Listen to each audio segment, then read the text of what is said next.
Hello and welcome to Politics War Room with James Carville, and I'm Al Hunt. We have a very special year-end wrap show with four very special guests today. Jill Abramson, who was executive editor of the New York Times, now a Harvard professor and mother of our favorite doctor, Cornelia Griggs. Roger Altman, the founder and senior chairman of Evercore, the prestigious global investment banking firm, and a former deputy Treasury Secretary. Walter Dellinger, former Solicitor General and Dean of the Duke Law School, who with Seth Waxman and Don Verrilli led the Biden legal team to prevent Trump from stealing the 2020 election. And George Stevens, playwright, film director, honored with an Academy Award for Lifetime Achievement, whose must-read book, My Place in the Sun, The Golden Age of Hollywood in Washington, will be out this spring. And remember, we love taking your questions, so write to politicswarroom@gmail.com or send a tweet to @Politicon for next week's show. And please check out the links to this week's sponsors, ExpressVPN, in the show notes. We thank you for supporting the sponsors. It helps make this podcast happen. Please tell your friends about us and remind them to subscribe on Apple Podcasts, Spotify, Stitcher, or wherever you get your podcast. Hey, James, a highlight of our week is our Sunday Zoom call with a fascinating and eclectic group of smart folks. You know, they include Seth Waxman, Fred Wertheimer, William Woodson, Ann Applebaum, Walter Pincus, and Mike Tackett. But today we have with us Jill Abramson, Walter Dellinger, Roger Altman, and George Stevens. What a show this is going to be. Jill Abramson, tell us, what was the biggest story of 2021? Well, it's a story I hate, but I think it was the January 6th insurrection. Not only because of the event itself, but because, it put in bold relief the very precarious state of our democracy. And, it seems every month we learn more to suggest how very close Donald Trump and his supporters came to subverting the 2020 election. And I just think that's the big one. I mean, there are plenty of others. COVID's continued raging and toll on the population. In some ways, the strength of the American economy was a big story. An underappreciated story is some of the significant legislation that President Biden was actually able to get through Congress his first year. But, we haven't seen anything like the spectacle of the people who crashed into the Capitol and tried to occupy the House Speaker's office. And, people died in that horrendous. Well, let me get Walter Dellinger to pick up on that. And anybody out there has not watched the HBO 4 hours at the Capitol, you ought to watch it. Because if you think it was bad, it was much worse. And Walter, the rule of law really is maybe in perilous shape after 2021. Well, it took a tremendous blow, and nothing that happened in the final 11 months of 2021 could possibly atone for the blow that the rule of law suffered in the first month of the year. And I don't mean specifically the crimes of January 6th itself. As horrible as the assault on the Capitol was, crimes do not themselves undermine the rule of law, and there are civil and criminal processes ongoing. The real blow to the rule of law commenced a few days after January the 6th, and that was when one of our two major political parties and its leaders, they denied, excused, rationalized, effectively condoned the assault and rejected the process by which we choose our president. That was the greatest blow I think the rule of law has encountered in 231 years. And what happened the rest of January was a blow to the rule of law even greater than Roger, we'll get back to that, but Jill alluded to one I guess, a bit of good news, which was the economy in 2021. Talk about the economy, both the U.S. economy and vis-a-vis the Chinese economy. The outlook for 2022 is very strong. The first quarter may be a little weaker than might have been the case without the Omicron variant, but I think overall it's going to be about 4.5% real growth, which is an amazing number. And we're going to see unemployment come back down, the official rate, to 3.5%, possibly even lower. Yes, we have stubbornly high inflation, and it'll probably be in the 3.5 to 4.5% range for next year. But I don't think that's so high as to destabilize any aspect of the economy, other than possibly some consumer sentiment, but not seriously. So we're just seeing a powerful U.S. economy. And by the way, you asked about China. We're probably growing because the Chinese numbers are always hard to pin down and not hugely reliable, the official numbers. But we're probably growing at least as fast as China is right now. Boy, that hadn't happened in a long time, has it? No, it hasn't. And it's probably not a long-term thing because China's a much bigger and much less developed country. But, you know, China's hobbled by problems in its real estate sector, very visible, publicly, known problems. It's hobbled by export weakness, and it's hobbled by its own zero COVID strategy. They just locked down the entire city of Xi'an, which is 13 million people, and I mean locked down. So China's struggling a little bit right now, but the U.S. economy is not. George Stevens, what is your take on, I guess, American culture and entertainment in the backdrop of the pandemic this past year?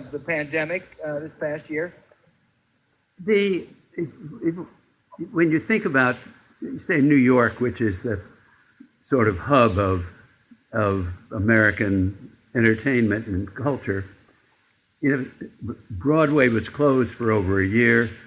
It reopened, and now plays are closing, and they're closing not to come back because they just can't weather the storm.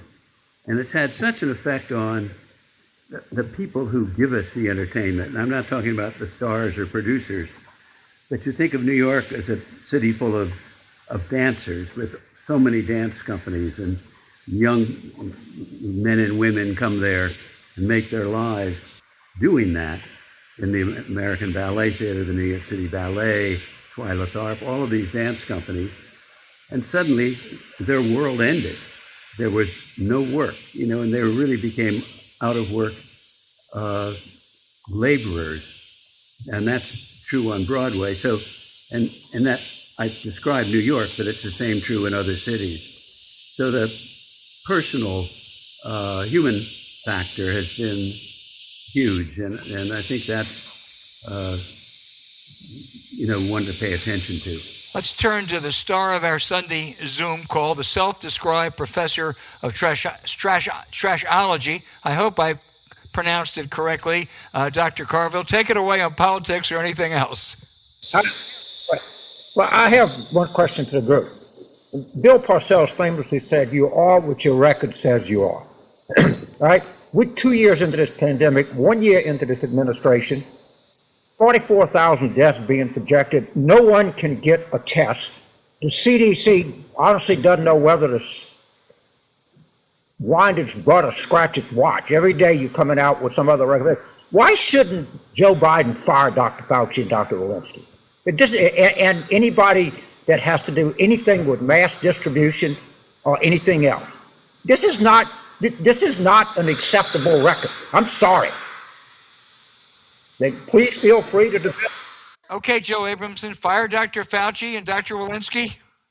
I don't think, well, here, I'm bringing in Dr. Griggs. Dr. Griggs is in the house.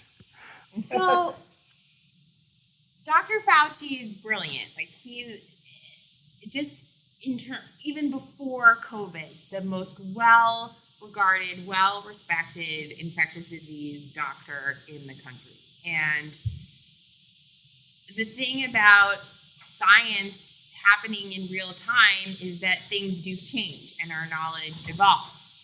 And I think something that has been a spectacular failure that has been really highlighted this week is just the complete weakness of the CDC.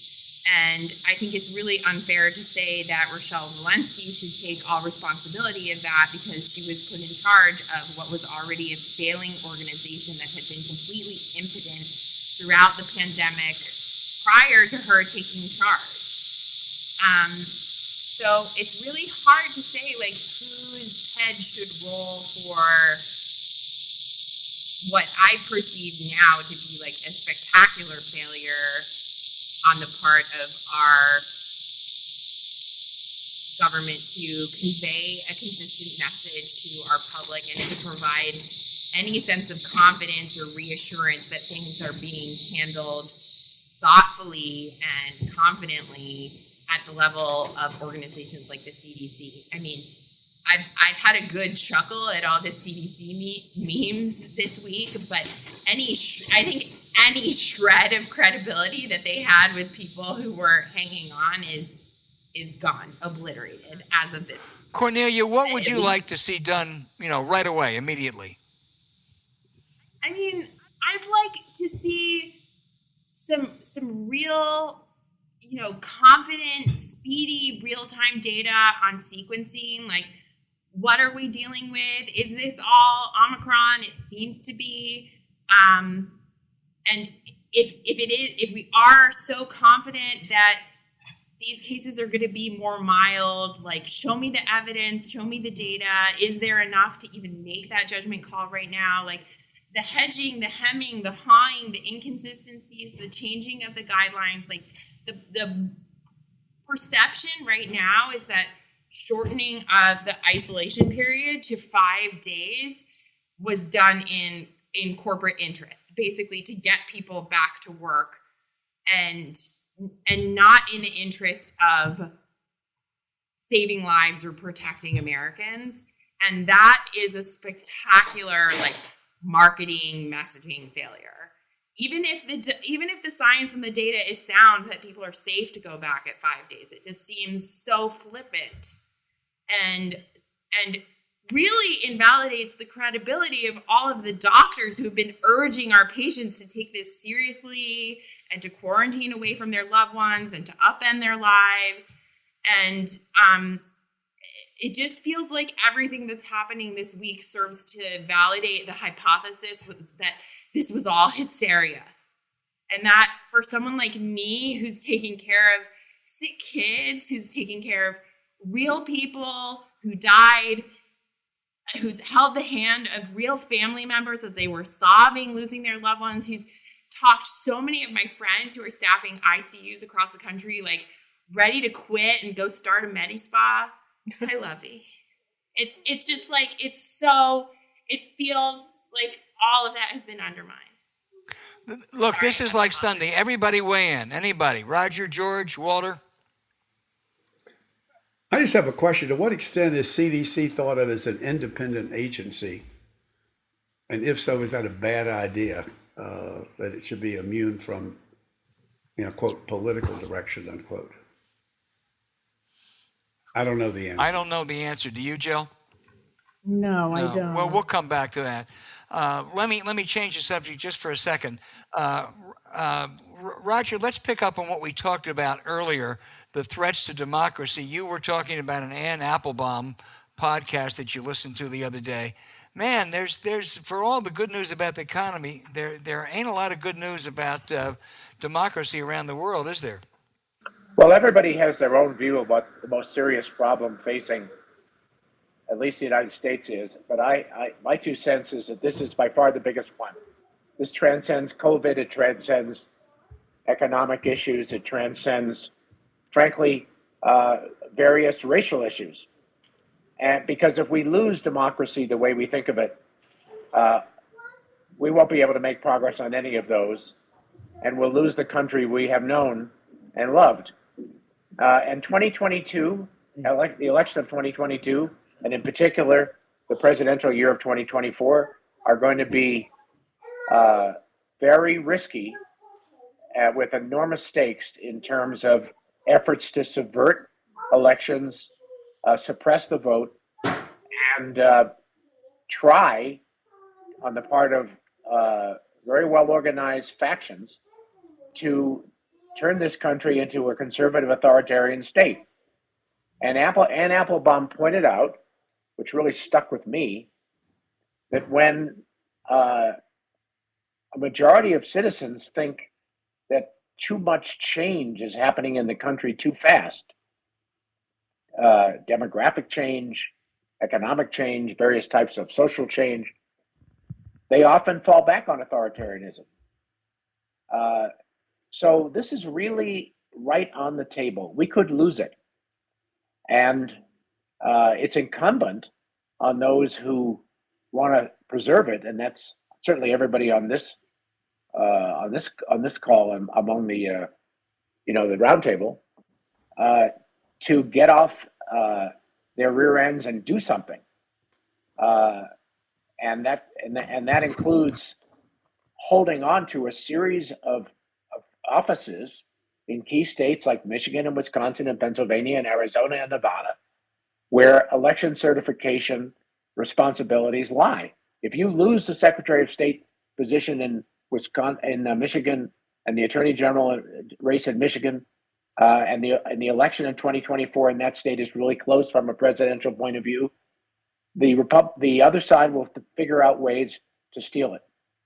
And so the 2022 election and 2024 elections may be among the most important in the history of the country.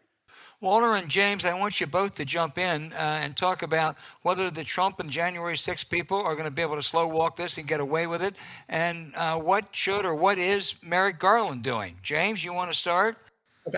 Before I do that, I want to go back to my original question, because apparently, according to this group, no one is in charge of public health in the United States. We can't blame anybody.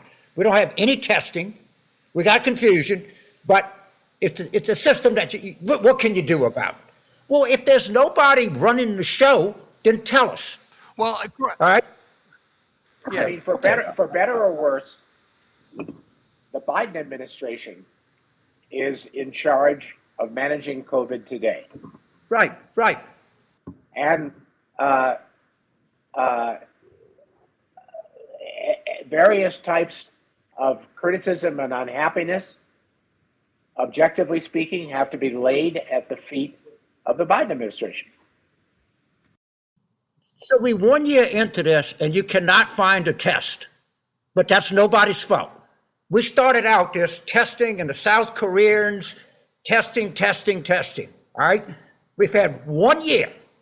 We supposedly got all these logistical geniuses in the government, and you can't find a test.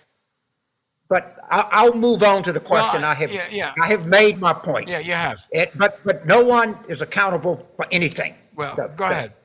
I don't. I mean, maybe Garland is doing something. Maybe he's amassing evidence that we don't know about.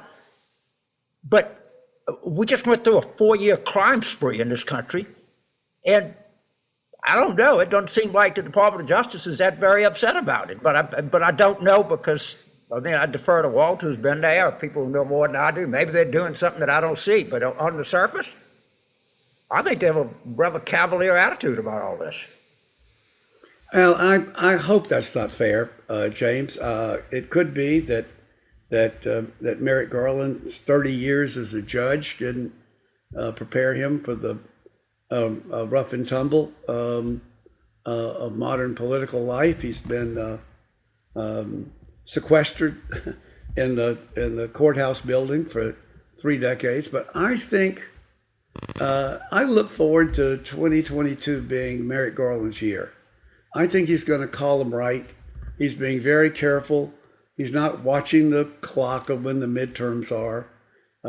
There's not a partisan bone that he will let influence his decisions. And I think his department does not leak. And I think we have every reason to believe they are proceeding, and they'll do what they do. I just think it's premature to tell. And he's not getting up on a soapbox, and I think that's in the end, that will give a lot of credibility to the department and what it does. Walter, I hope you're right. I just think it's premature. I just think it's premature. I'd feel better if Robert Kennedy were at the Justice Department right now, but I hope you're right. Jill, George? I mean, I just don't feel optimistic about the Justice Department right now because I think on just about every policy that I care about, many of which are coming before, the most conservative Supreme Court in my lifetime. I just feel 2022 may be the year where, the long-seated Reagan revolution that has been spearheaded by the Federalist Society and other right-wing elements in society, I feel 2022 may be the year it all comes home to roost. And, I shudder to think of that. And I think the Justice Department, if the Supreme Court does, reverse precedent on issues ranging, from obviously abortion to, relaxing even further, gun laws. And, we may even see the court decide to take this ridiculous affirmative action lawsuit against Harvard that would effectively reverse, the most important decisions involving the policy of affirmative action. So I don't really see how 2022 is going to be the year of Merrick Garland or Joe Biden's Justice Department. Look, I don't disagree with that. Let me just say quickly that the work that the Solicitor General, Elizabeth Proligar, is doing is absolutely spectacular. Great, Her argument in the abortion case from Mississippi and Texas were just terrific, and they'll file a great brief in the Harvard affirmative action case. I think they're doing what they can do. I mean, they've got 6 justices that are at least 5 of them are willing to tear everything up. James, how about the election next year? Right now, the conventional wisdom is the Republicans will certainly take the House and maybe the Senate. Well, I certainly would lean toward conventional wisdom, but as Roger points out, as we look back, there's massive confidence shift. The economy, the consumer confidence number is actually going up pretty good. And at some point, if you have a noticeable uptick in consumer confidence, you're going to have some uptick in presidential job approval, if history is any guide. And Roger says this, and I completely believe him. This is assuming that they can figure this COVID stuff out. We could be ripping and running here. So I'm kind of hard to argue against conventional wisdom when you look at the current election results, the current polling, but politics is a moving ball. And if people are right about the future, the economy in this country, it could be a lot better than people think. Roger? Well, it's going to be a strong economy unless some new factor intervenes and interrupts it. Right now, it's somewhat of a mystery, I think, that the president's approval ratings on the economy are underwater, given how strong it is this minute. Yes, there's a lot of unhappiness over inflation, which at the moment, at this very instant, is running at high levels, around 6.5%. It's going to be lower next year. It won't be as low as everybody would like it. But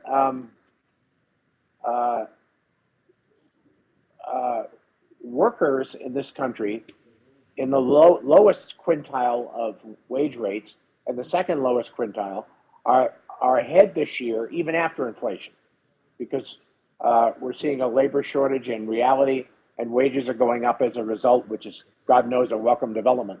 I don't know how it will play out politically. That's not my expertise, but we are going to have a strong economy. And if you were President Biden and you were, a year and a half ago, writing down on a piece of paper the kind of economy you'd like to see in 2022, you couldn't possibly hope for something better than this.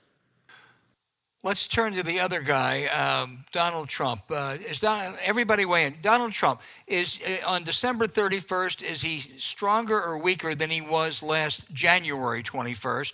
And is he going to pay any price politically or legally? Anybody weigh in? Well, I think that not tie it specifically to Trump, but I never thought I would live in an America where a majority of the population believed erroneously that the election had been stolen and we were living under an illegitimate president. And we have Donald Trump to thank for that. And the fact that belief continues suggests that in one way or another, he's as strong as he ever was. James, Walter? I'm being a nitpick, but I don't think it's a majority of the country. Yeah, I was thinking it's a majority of the Republican Party, right? It's very high, but not a majority. But your point is well taken. I just thank you. Okay. Nitpick on the fact check here. Go ahead, Albert. Well, the number, to put a concrete number on it, 73 million Americans had 4 years to look at, listen to, and assess Donald Trump, and voted that they wanted 4 more years of that. That, to me, is the most distressing figure of recent times. Anybody think he'll be indicted? Silence. I advise the Manhattan DA's office, but I don't have any access to the grand jury material. I think we don't know. And that office has been extraordinarily professional, and it has been leak-proof. There have been no leaks from Cy Vance's Manhattan DA's office, and they have an outstanding group, and they've brought in excellent additional people outside the office to help them. And I think it's a big unknown, but I think people have sort of forgotten about it precisely because that office is so professional and leak-proof. Jill, what do you hear up there? I have no idea if he's going to be indicted. I worry that if he would be indicted, that would actually end up in an odd way strengthening him. It makes him, the star of the media show once again. It will be seen by his supporters as a illegitimate, political witch hunt. I think it will be seen as political by, a lot of non-Trump supporters who will see the Manhattan DA as an institution dominated by liberal Democrats in a very true blue city. And, I just am not sure,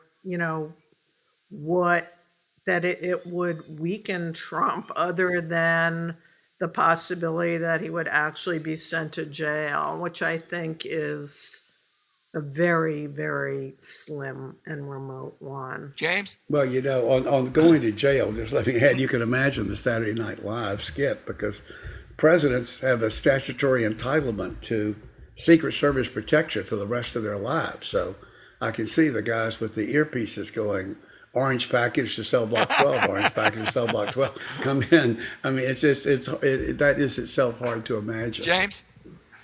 I think what you do in a nation of laws is you punish criminals, and it's pretty evident what I think. All right, and you don't worry about the consequences. There's a crime. The criminality cannot just go, well, oh no, it's kind of risky. They'll think it's all political or something. No, if there's evidence of a crime, you have to pursue it.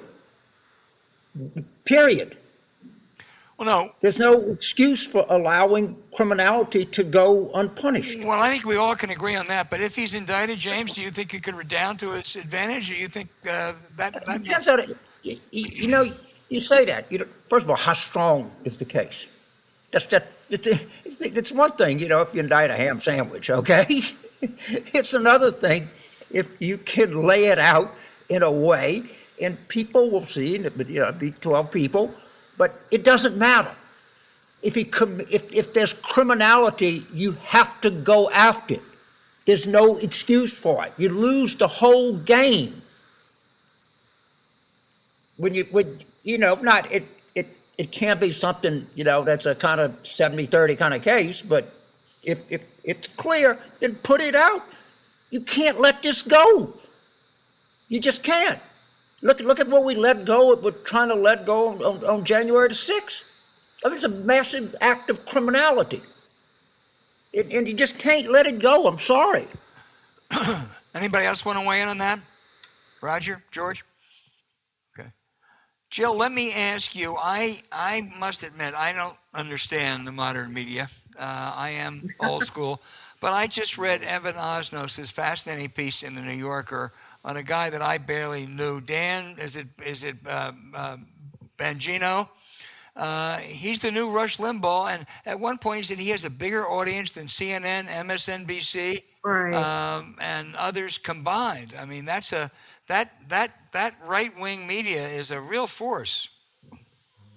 Right, and it reinforces once again that one of our more old-fashioned technologies, radio, is incredibly dominant in the country still. There's nothing new. He's just, he's the new version of, the radio demagogues who have had a very tight hold on parts of the country going back, to Father Coughlin during the Depression.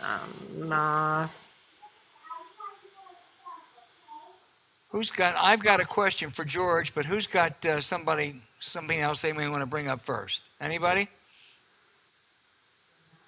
I do. Okay. I wanted just to go back because, I think that James's question about accountability on COVID is a really important one. And, as someone who, does study the news media and has been, involved with it for most of my professional career, an oddity of our times now is I feel that we've never had a president or a vice president, meaning Biden and Harris, who are sort of more, in some ways, invisible and not in the forefront of the consciousness of the public than this pair of leaders. And maybe it's an effect of exhaustion post Donald Trump, who dominated everything. But it seems like very weird to me. It's not just that they are poor communicators, and we've talked about in previous Sunday sessions, the horrible or the complete lack of a communication strategy by this White House. But it's more than that. It's a weird absence of both leadership and the leaders themselves that I've never seen in my professional life. It just strikes me as odd. I don't think many Americans, are really discussing Joe Biden very much or thinking about him very much. No, I think it is. That is true, and it's certainly it's the after. But what is that? I mean, what do the rest of us make of that? What is that? I think it has in large part to do with Biden being Biden and Harris being Harris, and a White House staff that doesn't let some of their talented people doesn't showcase some of their. But I mean, Gerald Ford was more in the public consciousness than Joe Biden is. At least you had Chevy Chase's Saturday Night Live. Yeah, you can't even get a good Saturday Night Live skit on Joe Biden. Yeah, it's a real odd thing, and Let me do this because I know James has to go fairly soon, and we're going to get to that. But before we get to our outrages of the year, George, I want you to go out on the limb now and tell us which film is going to win the Academy Award in another couple months. Well, you heard from Walter Dellinger earlier in the conversation that he saw West Side Story this morning in a theater and wept. And I would say that is a contender. There's another picture with the sound effect is appropriate because I'm about to mention a picture called The Power of the Dog. Great segue, George. Somebody has a powerful dog, and that's directed by Jane Campion, an Australian, an American Western made in New Zealand, forgive me. And then the third is a picture called Licorice Pizza, which is a story of kids in 1960s North Hollywood, California, made by that very fine director, Thomas Paul Anderson, who won an Oscar for This Will Be Blood in about a decade ago, I guess. And I think it's going to come down to those three pictures. Well, all right. I take that as gospel because not only is George an Oscar winner, but his dad, George Stevens Sr., was nominated, I think I'm right, George, 5 times for Best Director and won twice with Giant and A Place in the Sun. So if George Stevens says it, I'm taking it to the bank. As we wrap this up, and I think the dog has some very good observations about all this, but let's just go and very quickly, and James, we'll get you out of here. We're going to run through the outrage of the year. I'll go first. My outrage of the year, it's not Trump or any of his cronies. We all know how bad they are. It's those supposedly responsible Republicans. Senators Susan Collins, Ben Sasse, Rob Portman. They know Trump is poisoning democracy by spreading lies and committing terrible acts. Yet when it comes to speaking out or supporting voting rights to counter the Trump-inspired lie about the election, they are AWOL, putting party ahead of democracy and the rule of law. So I went first. Walter Dellinger, you want to go next? Yes, you said exactly what I was going to say. I was going to call it the outrage of the year is the silence of the lambs. Yep. And that is the real blow, not the misguided or malevolent rioters, but the people that circle the wagons around this. I never would have, the Constitution assumed that we could have a crazed president like Donald Trump. But they assumed that it would be fine. The Senate would be there. The Senate would be there to put a check on a president who did that. That's where the system has failed us. And they have failed us, and they have failed the Constitution. Roger, you have an outrage? Well, I have a different version of the same outrage, which is the following. We live in an age now where not a single member of Congress, not one of the 535 members of Congress, the House and the Senate, appear willing to lose their job over principle. What about Liz Cheney? Yeah. Well, we'll see how that plays out. But realistically, whatever it takes to keep their job, and particularly in the relation to Trumpism, it seems every single member of Congress, we'll see what happens with her, is willing to do. And I must say, if you've spent a lot of time in the private sector, as I have, in addition to government, a lot of people don't like the private sector, this and that. But there are a lot of people in the private sector that are prepared to quit over principle. Happens every day of the week. You don't see that anymore in the public sector, and I think it's outrageous. Well, I agree with that, except I do agree with Jill and Liz Cheney. George Stevens? Observation that's settled in me this year, and it has to do with the inequality of wealth. And I've just been thinking as I'm watching the billionaires send their rockets to the moon of, I know the democratic system has certain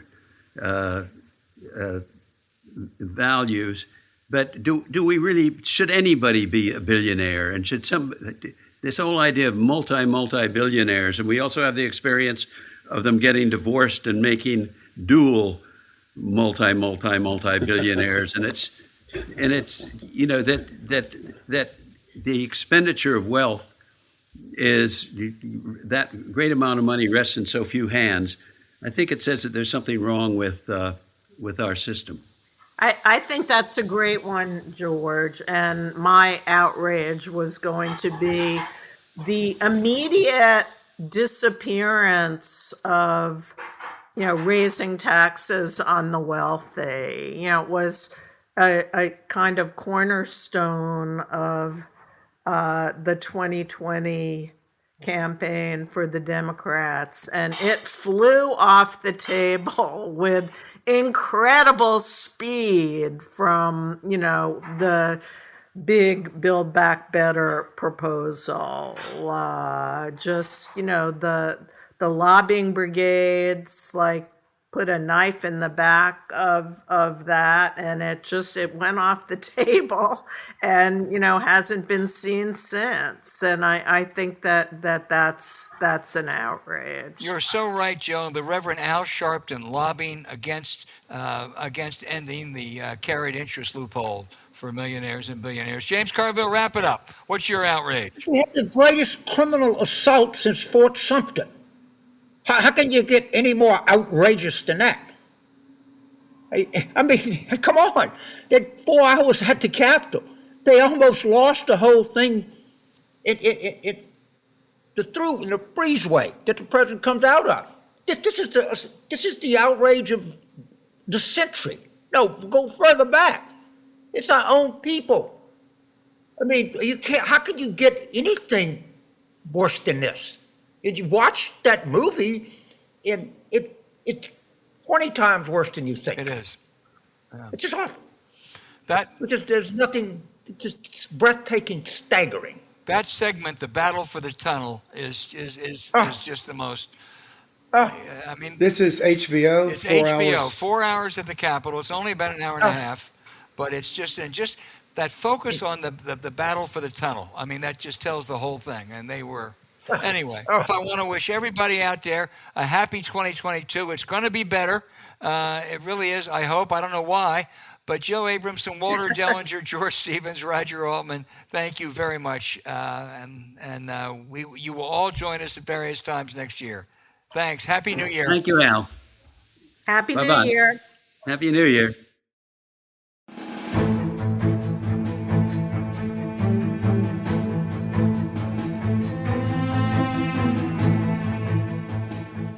Hey, James, does it make sense that the same company who controls half of online retail also passively eavesdrop on your private conversations at home? Or that a single company controls 90% of internet searches, runs your email service, and can track everything you do on your smartphone? Big tech is more powerful than most countries, and they profit by exploiting your personal data. It's time to put a layer of protection between your online activity and these tech juggernauts, and that's why we believe in using ExpressVPN. Now think about how much your life is on the internet, and sadly, every site you visit, video you watch, or message you send gets tracked and data mined. But when you run ExpressVPN on your device, the software hides your IP address, which big tech uses to personally identify you. ExpressVPN makes your activity harder to trace and sell to advertisers while encrypting 100% of your internet data to keep you safe from hackers and eavesdroppers on your network. And ExpressVPN does all this without slowing your connection. That's why it's rated the #1 VPN service by Mashable and TechRadar. What we like most about ExpressVPN is how easy it is to just download the app on your phone or your computer, tap one button, and you're protected. Our listeners should use it. Would you agree, James Carville? Well, the only way that I would not agree with it, if you listen to this show and you agree with the statement, I really trust big tech to protect my privacy, then you don't need it. If you disagree with that statement, you need it. I don't think there's a single person out there that says, man, I really trust these guys. I mean, Google, Amazon, and men don't worry. They're never going to do anything with my private information. Are you kidding me? This is like the best investment you can make in privacy than you can imagine. Yeah, absolutely. So stop handing over your personal data to the big tech monopoly that James just talked about, that mines your activity and sells your information. Protect yourself with VPN. I trust to keep me safe online. Visit expressvpn.com/warroom. That's expressvpn.com/warroom. To get 3 extra months free, go to expressvpn.com/warroom right now to learn more.